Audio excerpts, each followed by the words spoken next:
My name is Alara Thorne. I am 24 years old and I live in Durham, England. The silence in the hall was heavy. It was supposed to be the proudest moment of my life. My name had just been called. I took my first step toward the lectern, feeling the weight of 3 years of hard work in my legs. Then a voice cut through the air, a voice I knew better than my own. My sister, Cassia, stood up in the third row.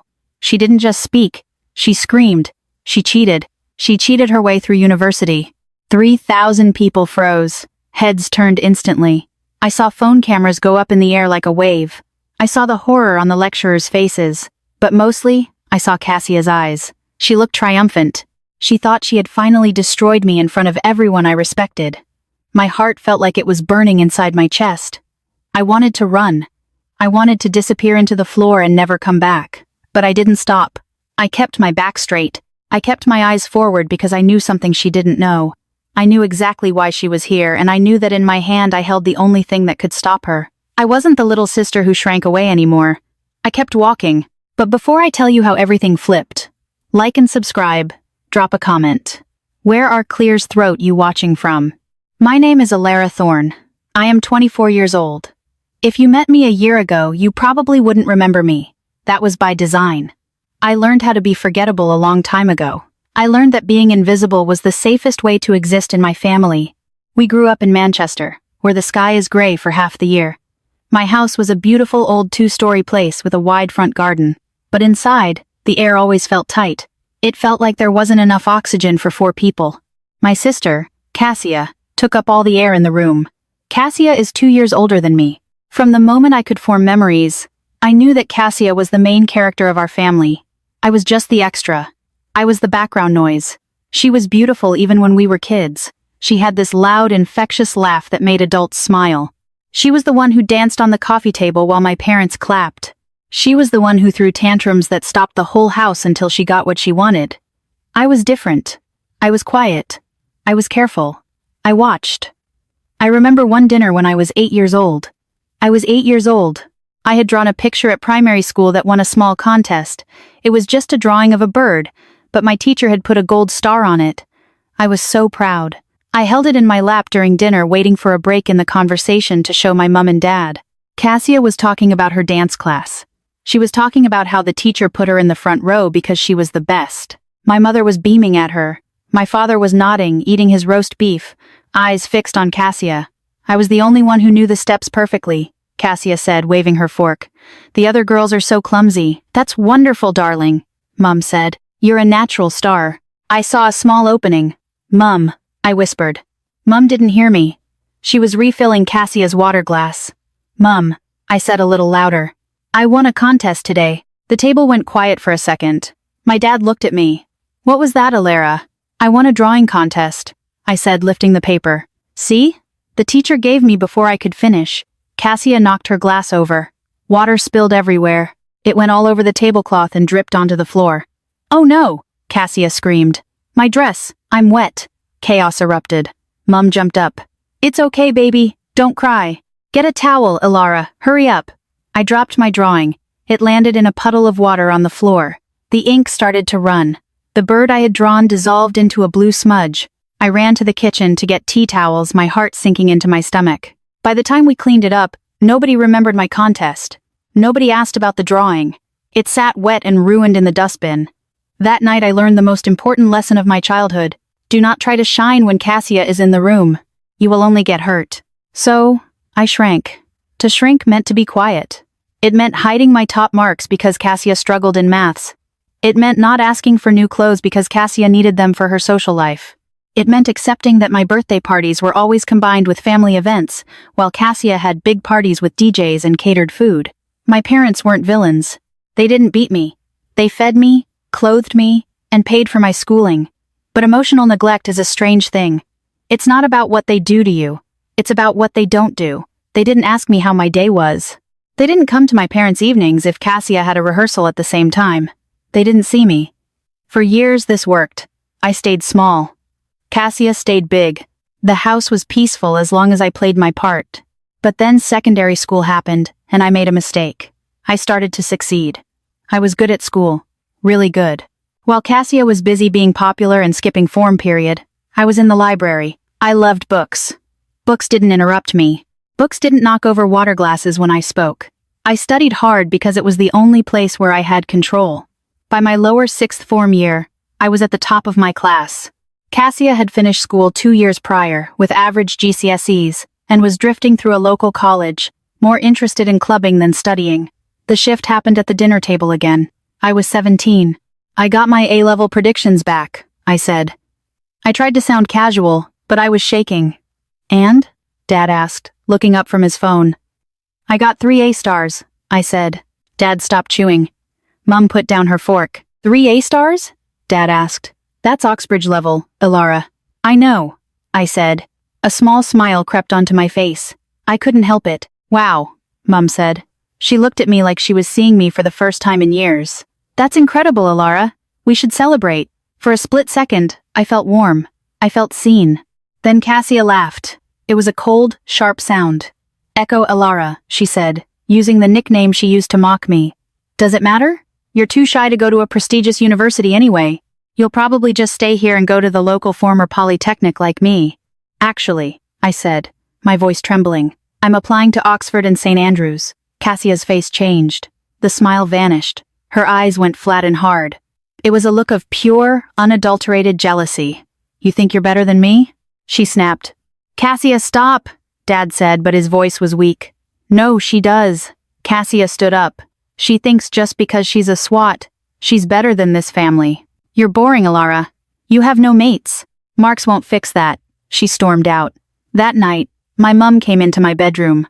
I thought she was going to congratulate me again. Ilara, she said softly, sitting on my duvet. That was great news about the grades. But maybe don't talk about it so much around your sister. You know she's struggling right now. It makes her feel bad. I stared at her. I had just achieved something massive, and my mother was asking me to hide it. Okay, Mum, I said. I'm sorry. You're a good girl, she said, patting my leg. She left. I sat in the dark, feeling a cold knot in my chest. That was the moment I realized that no matter what I did, my role was to protect Cassia's ego. But for the first time, I didn't want to do it anymore. I wanted to leave. I wanted to go far away where nobody knew I was the boring little sister. I kept my head down. I got into the university of my dreams. I packed my bags, and when I left for uni, I thought I was escaping. I was wrong. I didn't know that Cassia's jealousy had turned into something much darker. I didn't know that she wasn't just going to let me leave. University was supposed to be my fresh start. I moved hundreds of miles away to St. Andrews. I loved the campus. It was historic and green and full of people who didn't know my surname meant Cassia's sister. For the first 2 years, it was wonderful. I made friends. I joined societies. I had a flatmate named Blythe who actually listened when I talked. I felt like I was finally breathing real air. But in my second year, things started to get weird. It started with small things. Glitches, I told myself. The first incident was with the student finance office. I relied on a university bursary and a maintenance loan to pay for my accommodation. Without them, I couldn't afford to stay. One Tuesday morning in October, I went to the campus bookshop to buy my course texts for the term. I tapped my debit card. Declined. I tried again. Declined. The cashier looked at me with pity. It says insufficient funds, pet. I felt my face go hot. That's impossible. My loan installment was deposited yesterday. I ran to the Student Services Center. My heart was pounding. I sat across from a bored-looking administrator named Mr. Henderson. I'm sorry, Ilara, he said, looking at his screen. But we received an email from you last week requesting the funds be diverted to a different account. A private current account. What? I gripped the arms of the chair. I never sent that email. That's not my account. He turned the screen to show me. The email was there. It was from ilarathornofficial@gmail.com. That's not my email address, I said, my voice rising. My email is ilarathornia12@gmail.com. Oh, he said, frowning. Well, it looked very official. It had your student ID number and a scan of your signature. A chill went down my spine.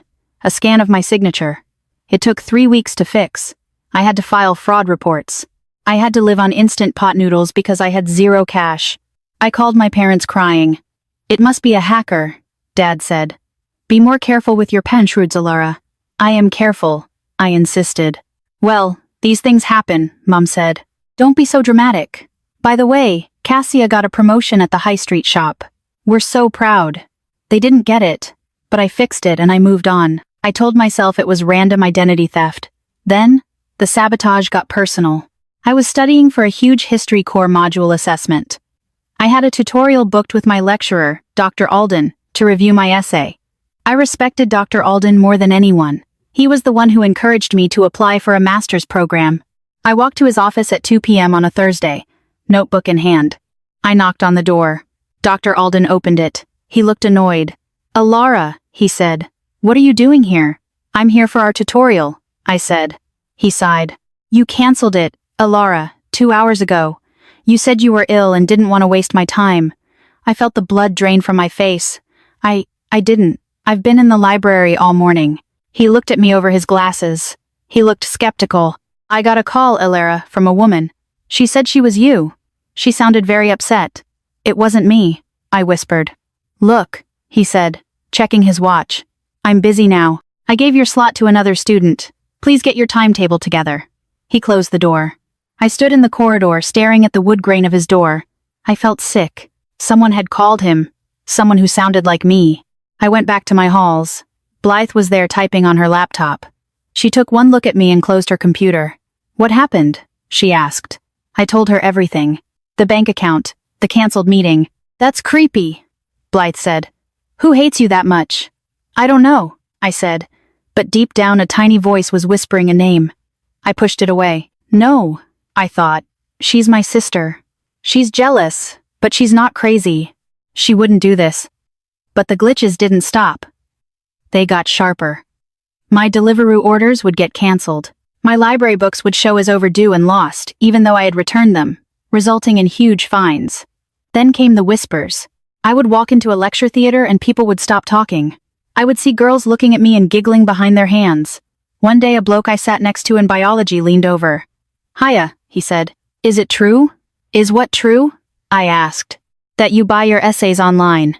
I dropped my biro. "What? Who told you that?" He shrugged. "I don't know. Just heard it around. Someone said there's a whole forum post about it." I felt like the walls were closing in. I was working so hard. I was pulling all-nighters. I was earning every single mark, but someone was painting a picture of me that was a lie. I started to feel paranoid. I walked around campus looking over my shoulder. I changed all my passwords. I put a piece of tape over my laptop webcam. I called home again. "Mom, weird things are happening," I said. "People are spreading rumors about me." "Oh, Alara, you're just stressed," Mom said dismissively. "You always get anxious during exams. Cassia says you are always like this, high-strung." "I am not high-strung," I snapped. "Someone is targeting me." "Don't shout at me," Mom said sharply. "We have enough to deal with. Cassia just broke up with her boyfriend and she's devastated. I need to go comfort her." She hung up. I sat on my single bed holding the phone. The silence in the room was deafening. I realized then that I was completely alone. My family didn't believe me. My tutors were starting to doubt me. My reputation was being eaten away by invisible termites. I didn't know who to trust. I didn't know where the attack was coming from, but I could feel the net tightening, and I knew with a heavy sinking dread that the worst was yet to come. It was the spring of my final year. I was 2 months away from graduation. I was supposed to be happy. Instead, I was living in a state of constant terror. The attacks had moved from annoying to dangerous. I woke up one Tuesday to log into the university portal. I needed to submit my final dissertation proposal. It was worth 40% of my overall degree classification. If I didn't submit it by midday, I would fail the module. If I failed the module, I wouldn't graduate. I typed in my username and password. Login failed. Account locked. I tried again. My fingers were shaking. Account locked. Contact administrator. I looked at the clock. 10:30 a.m. I had 90 minutes. I grabbed my laptop and ran across campus to the IT services help desk. I was sweating. My chest hurt. There was a queue. I waited, tapping my foot, trying not to cry. Finally, I got to the front. "My account is locked," I told the tech bloke. "I have a deadline in an hour." He typed on his keyboard. "Let's see. Alara Thorne." He looked up at me. "Miss Thorne, your account was flagged for suspicious activity." "What activity?" I demanded. "Multiple failed login attempts from a different IP address last night."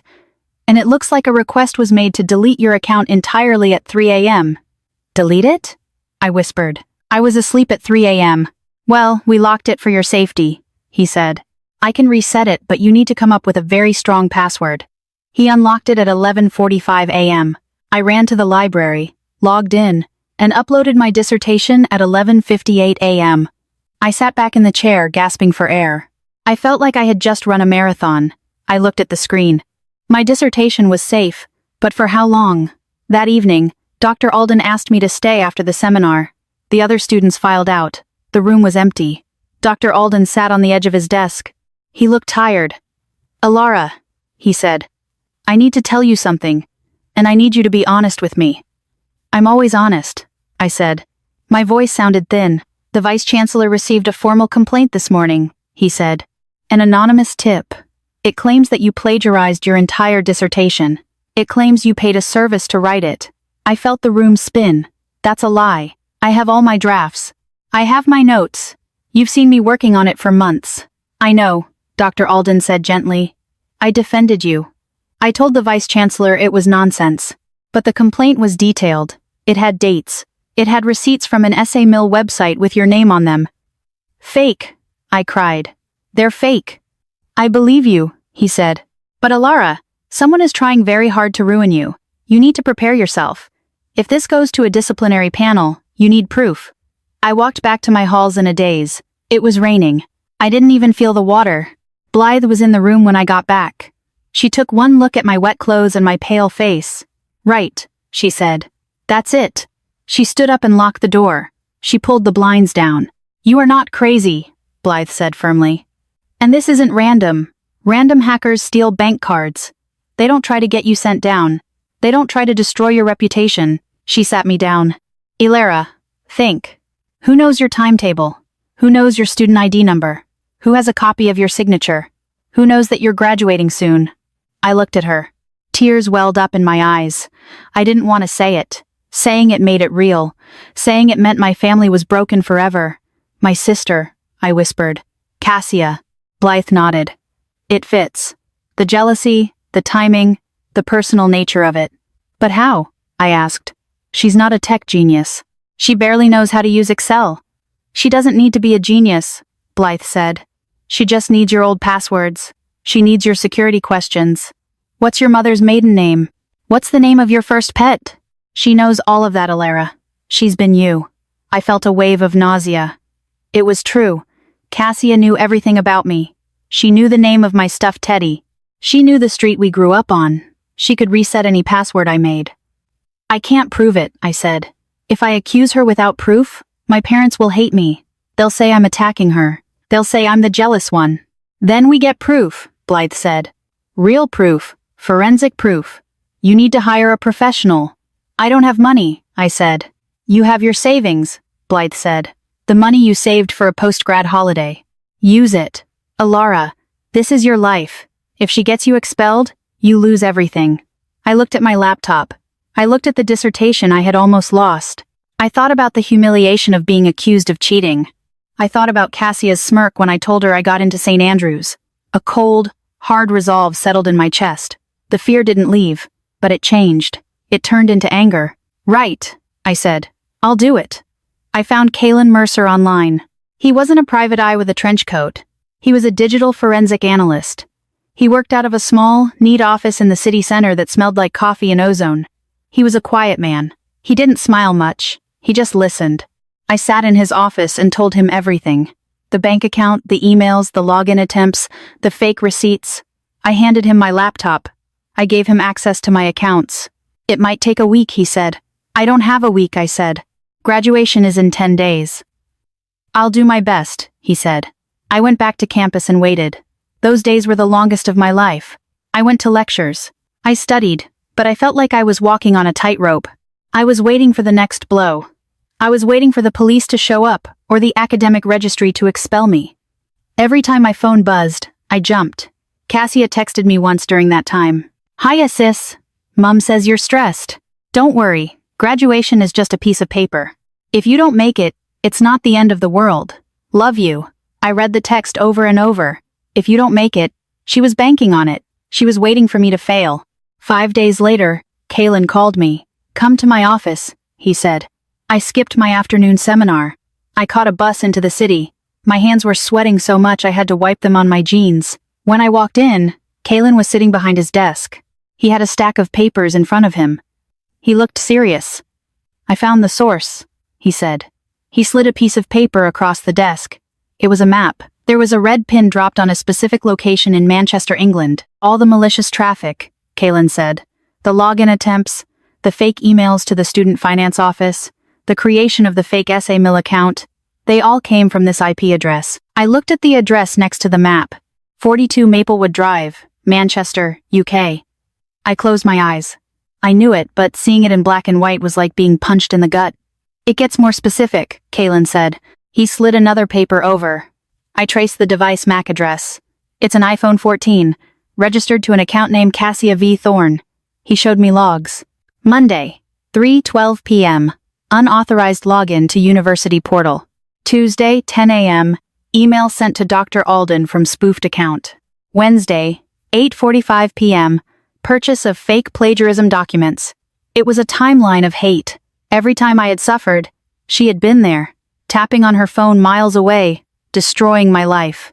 She used a VPN sometimes, Kalen explained, to try and hide her location, but she was sloppy. She forgot to turn it on half the time, and she used her personal email as a recovery address for the fake accounts.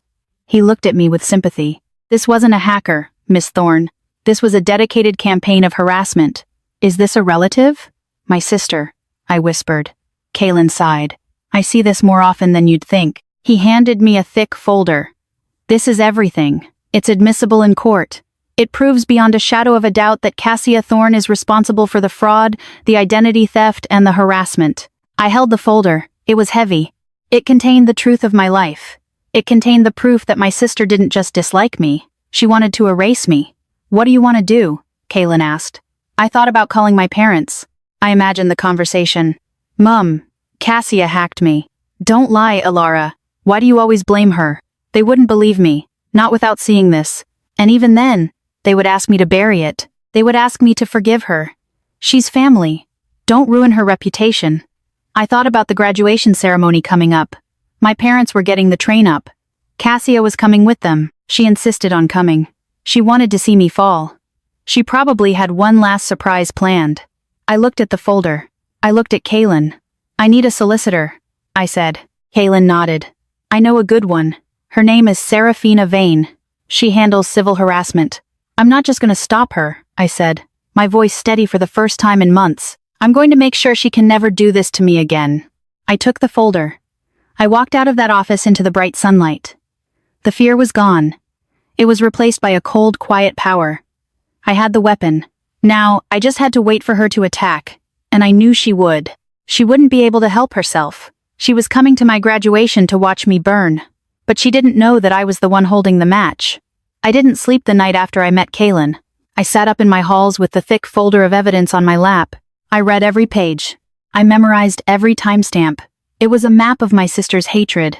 It was proof that while I was studying, sleeping, or trying to live my life, she was obsessively trying to dismantle it. The next morning, I called Serafina Vane.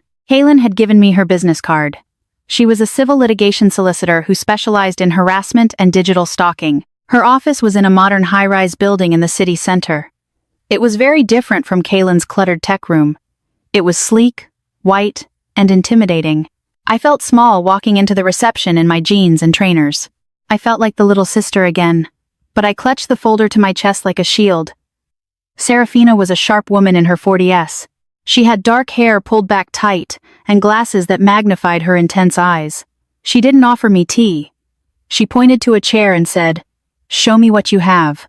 I laid it all out. The logs from Kalen, the emails, the bank records showing the diverted funds, the IP addresses matching my parents' home, the device ID matching Cassia's phone. Serafina read in silence. The only sound in the room was the turning of pages and the hum of the air conditioning. I watched her face, waiting for her to say what everyone else said. I waited for her to say, "It's just a family squabble. Let it go." After 20 minutes, she closed the folder. She took off her glasses and looked at me. "This is malicious," she said. Her voice was cold and professional. This isn't a prank. This is tortious interference, identity theft, and defamation. She has caused you financial damages and severe emotional distress. I let out a breath I didn't know I was holding. So, we can stop her? We can destroy her, Serafina said calmly. Legally speaking, we have enough here for a non-molestation order, a civil claim for damages, and potentially criminal charges for the identity theft involved in the student finance fraud. I don't want to go to the police yet, I said quickly. I just want her to stop, and I want everyone to know the truth. She's coming to my graduation. I know she's planning something. Serafina leaned forward.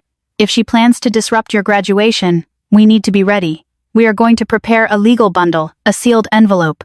It will contain a cease and desist letter, a summary of the evidence, and a draft of the claim form we will file if she steps out of line. She tapped the folder. We will label it. If she attacks you, you don't argue. You don't scream. You hand over the evidence. You let the facts speak. We spent the next 3 days building the packet. I felt like a spy. I went to my lectures. I nodded at my tutors. I packed my room up. But inside, I was vibrating with adrenaline. Then my family arrived. They caught the train up 2 days before graduation. My parents, Alistair and Rowena, and Cassia. They stayed at a nice hotel near campus. We were to meet for a celebratory dinner at an Italian restaurant. I dressed carefully. I wore a simple blue dress. I put on a little makeup. I looked in the mirror and told myself, "You are an actress. You are playing the role of the victim one last time." When I walked into the restaurant, they were already seated. Cassia was in the center, of course. She was wearing a red dress that was slightly too formal for a Tuesday dinner. She looked stunning. She also looked like a shark. "Alara!" Mum cried out, waving me over. "There's our graduate." I walked over and hugged them. My dad patted my back awkwardly. "Good to see you, kiddo." Then I turned to Cassia. She didn't stand up. She just smiled. It was a smile that didn't reach her eyes. It was the smile of a predator watching a mouse. "Hiya, little sis," she said. "You look exhausted. Are you sleeping?" "Just studying," I said, taking my seat. "Finals were hard." "I bet," Cassia said, taking a sip of wine. "I remember when I was in college. It was so easy for me, but I know you have to work harder at it." I saw my mum nod in agreement. "Cassia always had a natural gift, but we're proud of you for trying so hard, Ilara." I gripped my serviette under the table. Trying so hard. As if my first-class honors was a participation trophy compared to Cassia dropping out of her B.Tech course. "So," Dad said, cutting into his lasagne. "Are you excited for the ceremony?" "Yes," I said. "It's going to be a good day." "I hope so," Cassia said. She swirled her wine glass. "I'd hate for anything to spoil it. You know, like those rumors I heard about." I froze. I looked at her. "What rumors?" "Oh, you know," she said airily. "Mum told me you were having some trouble with the academic registry. Something about your marks." She was baiting me. She wanted me to snap. She wanted me to scream at her right there in the restaurant so she could play the victim. "Look, Mum. Alara is crazy. She's yelling at me." I took a deep breath. I thought about the folder sitting in the safe in my room. I thought about the IP address logs. "It was just a misunderstanding," I said softly. "It's all cleared up now." Cassia's eyes narrowed. She didn't like that answer. She wanted fear. "Well," she said, her voice dropping lower. "I hope so. It would be so embarrassing for Mum and Dad if they announced your name and I don't know someone objected." "Cassia, don't tease her," Mum said, but she was laughing. "Alara is sensitive. I'm just looking out for her," Cassia said. She reached across the table and patted my hand. Her skin was cold. "I'm your big sister. I always watch out for you." It took every ounce of strength I had not to pull my hand away. I let her touch me. I let her think she had the power. Enjoy it, I thought. Enjoy this dinner. It's the last time you'll ever sit at a table with me. The rest of the meal was a blur. My parents talked about their train journey. They talked about the weather. They talked about Cassia's new boyfriend who I knew didn't exist. They didn't ask me about my dissertation. They didn't ask me about my job prospects. I was just the excuse for the dinner, not the subject of it. When we said goodbye outside the restaurant, Cassia leaned in to hug me. She whispered in my ear, "I know you cheated, Alara, and on Friday everyone else is going to know too." She pulled back and smiled brightly. "Night, sis. Get some rest." I watched them drive away in their taxi. I stood on the pavement shivering in the cool evening air. I wasn't scared anymore. I was ready. I went back to my halls. I took the sealed envelope out of my safe. I wrote a code on the front in thick black marker. Action, I texted Serafina. She threatened me tonight. She's going to do it. Serafina replied instantly. We are ready. Stick to the plan. Do not engage. Do not fight. Let her dig her own grave. I went to sleep that night with the envelope under my pillow. It felt like a gun. It felt like safety. For the first time in 22 years, I wasn't the girl who shrank. I was the girl who was waiting for the trap to spring, knowing I was the one holding the trigger. Graduation morning was bright and painfully clear. The sky was a hard, brilliant blue. It felt like the world was in high definition. I woke up at 6 a.m. I didn't feel nervous. I felt a strange, icy calm. It was the feeling of a soldier putting on armor before a battle. I showered. I did my hair in a tight, professional bun. I put on my makeup, clean, sharp eyeliner, a neutral lip. I didn't want to look like a girl. I wanted to look like a woman. I put on my black graduation gown. I adjusted the mortarboard. I looked in the mirror. The girl looking back at me wasn't the Alara from Manchester. She was someone new. She was someone who survived. I picked up the envelope. I slid it into the hidden pocket of my dress under the gown. I could feel the sharp corner of it against my ribs. It was my secret. I walked to the Great Hall. The campus was buzzing. Thousands of students were milling around in black robes. Parents were carrying bouquets of flowers. There was laughter, shouting, the sound of the brass band warming up. I found my assigned seat. I was in the third row of the graduating cohort near the aisle. It was a perfect spot. I scanned the audience. The hall was packed. There were tiered seats full of families. I looked for my parents. I found them. They were sitting in the VIP section. My dad had donated to the Alumni Fund years ago. They had great seats right near the front, close to the stage. Cassia was with them. She wasn't wearing a guest outfit. She was wearing white. A bright white cocktail dress that looked like something a bride would wear to a rehearsal dinner. In a sea of dark colors and casual clothes, she stood out like a beacon. She wanted eyes on her. She was wearing oversized sunglasses, looking bored. She was typing on her phone. I knew with a sick certainty that she was probably posting about me right now. The ceremony began. The music started. The academic procession entered. The speeches dragged on. The Vice-Chancellor Sterling, gave a speech about integrity and the future. I sat with my hands folded in my lap. My heart was beating a slow, heavy rhythm. Thump, thump, thump. Then the names began. Adams, Baker, Carter. Each student walked across the stage, shook hands, took their degree scroll. The crowd cheered. It was rhythmic, safe. They got to the T's. Timothy Thorpe, the announcer called. A bloke 3 rows behind me walked up to collect his scroll. Then, Alara Thorne. That was me. I stood up.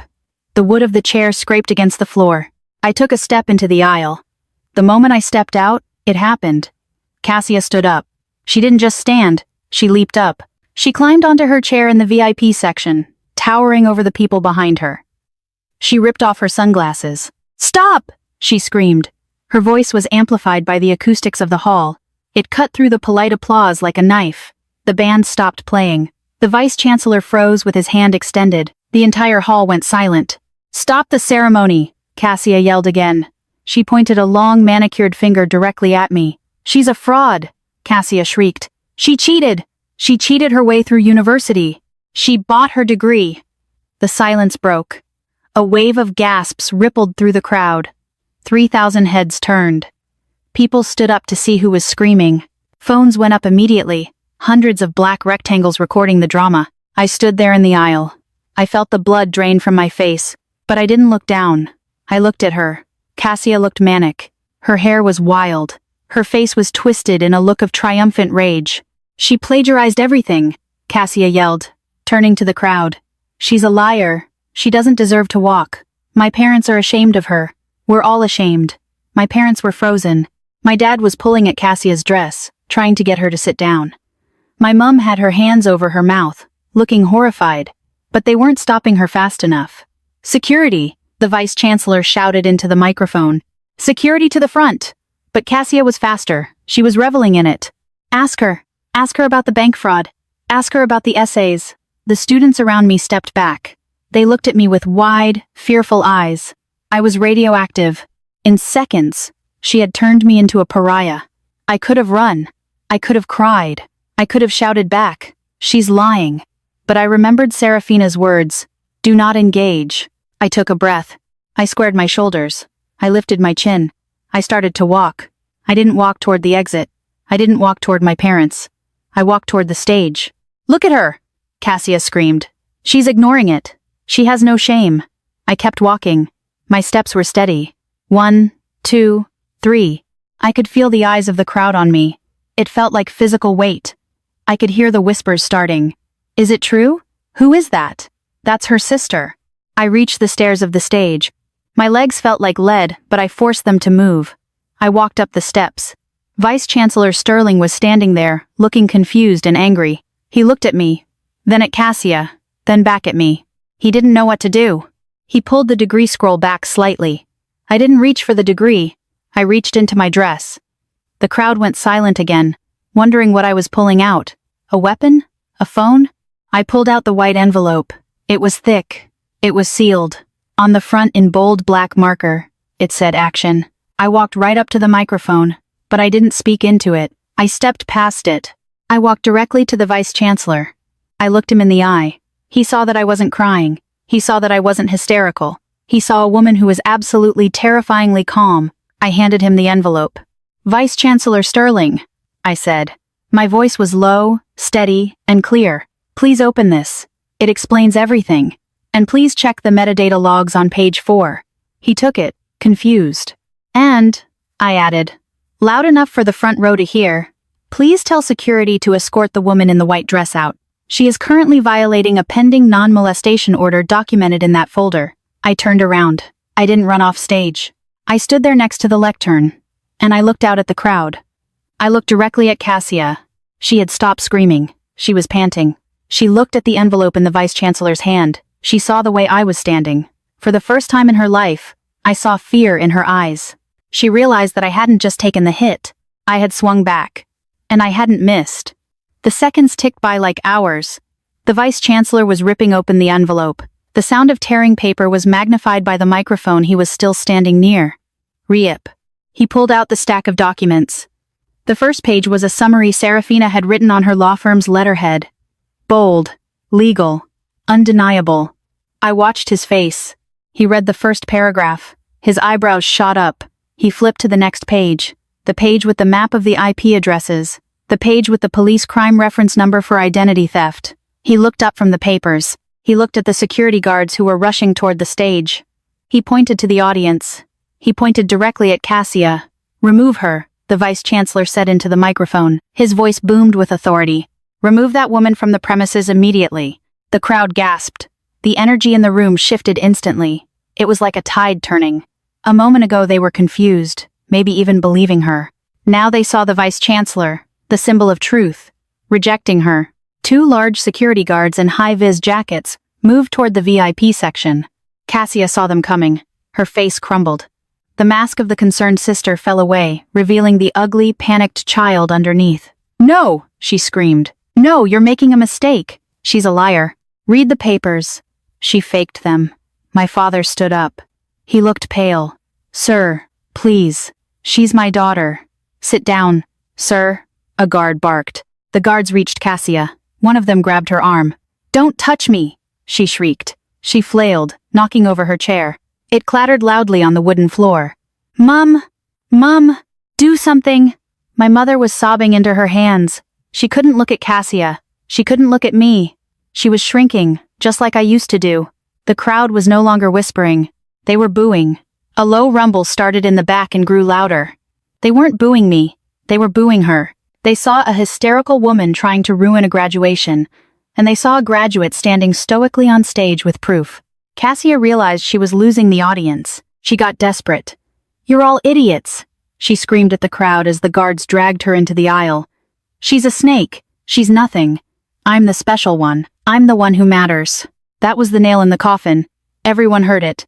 The jealousy, the narcissism. It hung in the air, ugly and raw. I watched her being dragged up the aisle, her heels scraping the floor, her white dress twisted. She looked small. She looked pathetic. When the doors swung shut behind her, the hall went silent again. Vice-Chancellor Sterling turned to me. He looked shaken. He looked at the papers in his hand, then at me. There was a new respect in his eyes. He stepped back to the microphone. "Ladies and gentlemen," he said. "I apologize for the disruption. It appears we have a case of severe harassment against one of our students." He turned to me. He extended his hand. "Elara Thorne," he said loudly. "First class honors." He handed me my degree scroll. I took it, and then the sound hit me. It started with my course mates, the people who had heard the rumors, the people who had doubted me. They stood up. Then the parents stood up. Then the lecturers on the stage stood up. A standing ovation. It wasn't polite applause. It was a roar. It was a wave of support crashing over me. They were cheering for my degree, yes. But they were cheering for my dignity. They were cheering because they had just watched a bully get destroyed by the truth. I stood there clutching my degree. I felt tears prick my eyes, but I didn't let them fall. I scanned the VIP section one last time. My parents were sitting there, alone. My dad was staring at his brogues. My mum was staring at the empty door where Cassia had been dragged out. They looked old. They looked broken. For the first time, I didn't feel the need to run to them. I didn't need to fix their embarrassment. I didn't need to comfort them.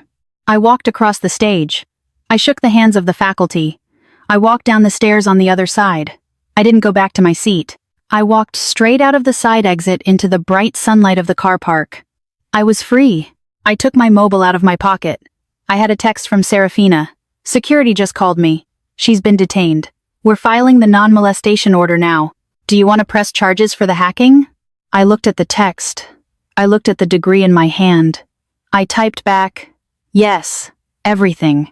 Don't spare her." I hit send. I took a deep breath of the fresh air. It smelled like summer. It smelled like victory. The fallout was fast, brutal, and absolute. In the films, the villain gets away or the family hugs it out. In real life, when you involve solicitors and forensic evidence, things get very technical and very serious. Cassia spent that night in a holding cell. The local police didn't take kindly to someone disrupting a massive public event and screaming threats. They charged her with a public order offense and trespassing. But that was just the starter. The next morning, Serafina filed a civil claim. We served my parents with the papers since Cassia lived at their house. My phone blew up. Dad 10 calls. Mum 14 calls. Dad texted, "Elara, please pick up. We need to talk." Mum texted, "You can't do this to your sister. She's having a breakdown. Please, darling, be reasonable." I didn't answer. I blocked their numbers. I routed everything to Serafina. 3 days later, the university investigation concluded. Kaylin's evidence was bulletproof. The student finance office confirmed the fraud. The IT department confirmed the hacking. The university legal team contacted the Crown Prosecution Service. Identity theft involving government student finance is an indictable offense. It wasn't just a family prank anymore. It was a serious crime. I had a meeting with Serafina and the CPS prosecutor. "We can offer her a plea deal," the prosecutor said. "A suspended sentence, restitution of the funds, mandatory psychiatric counseling, and a permanent criminal record, or we go to trial. She'll take the deal," Serafina said. "She's a coward." The hardest part was the meeting with my parents. I agreed to see them one last time, but only with Serafina present in her office. They walked in looking like ghosts. My dad had aged 10 years. My mum's eyes were swollen red. "Elara," Mum said, reaching for me. "Sit down," Serafina said sharply. They sat. "Why?" my dad asked, his voice shaking. "Why are you doing this jail for your sister?" "She tried to get me expelled, Dad," I said. I kept my voice calm. "She stole my money. She impersonated me. She tried to ruin my future. And you let her." "We didn't know," Mum cried. "We thought she was just high-spirited." "You knew," I said. "You knew she hated me. You knew she was jealous. And every time she hurt me, you told me to be quiet. You told me to shrink. You fed the monster, Mum, and now the monster bit you." I slid a paper across the table. "This is a non-contact order," I said. "It covers me. If Cassia contacts me, she goes to prison. If you contact me on her behalf, I will sue you for harassment too." "Elara, we are your parents," Dad whispered. "You're cutting us off." "I'm protecting myself," I said. "I'm going to move. I'm going to start my job.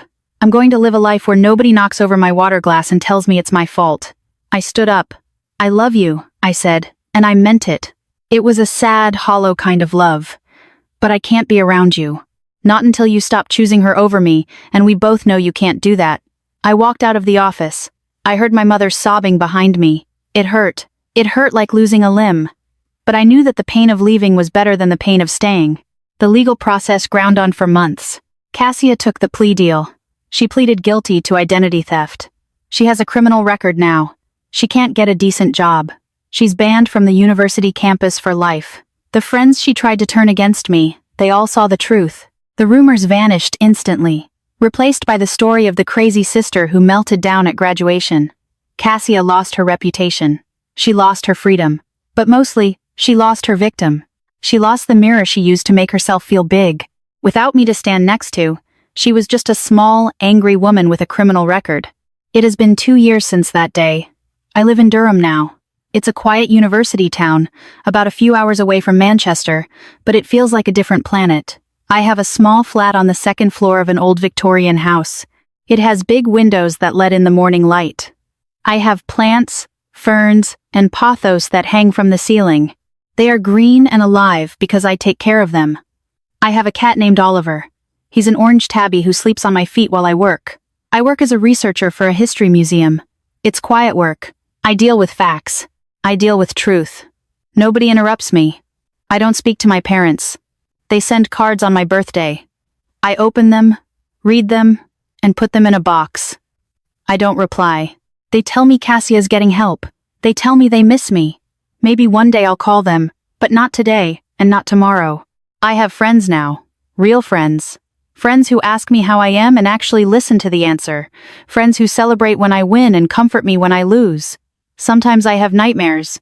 I dream that I'm back at that dinner table, and the water is spilling, and everyone is looking at me with disappointment. But then I wake up. I see the sunlight hitting the floorboards. I hear Oliver purring. I feel the silence of my flat. It's not a lonely silence. It's a peaceful silence. I make tea. I stand by the window and watch the rain fall on the street. I think about the girl I used to be, the girl who shrank, the girl who apologized for existing. I wish I could go back and hug her. I wish I could tell her, hold on, you're smarter than them.